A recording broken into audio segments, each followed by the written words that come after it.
কিছুদিনের মধ্যেই দলীয় প্রার্থী ঘোষণা করা হবে। 15 দিনের বিদেশ সফর শেষে দেশে ফিরে এমনটা জানালেন জামায়াতের আমির ডাক্তার শফিকুর রহমান। পবিত্র উমরা পালন ও যুক্তরাজ্য ও যুক্তরাষ্ট্র সফর শেষে দেশে জামায়াতের আমির ডাক্তার শফিকুর রহমান মঙ্গলবার ভোরে হজরত শাহজালাল আন্তর্জাতিক বিমানবন্দরে অবতরণ করেন। তিনি বিমানবন্দরে অবতরণের পর তিনি সাংবাদিকদের প্রশ্নের জবাবে এ তথ্য জানান।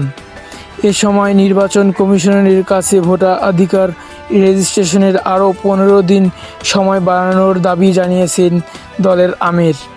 তিনি আরও বলেন, রাজনৈতিক দলগুলোর মধ্যে মতনৈক্য হোক, মতবিরোধ না হোক, একই সাথে আগামীর দেশ ও বিনির্মাণের গণমাধ্যম কর্মীদের পাশে থাকার আহ্বান জানিয়েছে জামায়াতের আমির।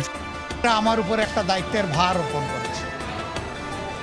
এই দায়িত্বটা বড় ভারী। আমি বুঝতে পেরেছি যে এই মতানৈক্য কেন। আমাদের মধ্যে মতানৈক্য হোক, তবে দোয়া করেন মতবিরোধ যেন না হয়। মতের ভিন্নতা থাকবে, এটাই গণতন্ত্রের সৌন্দর্য।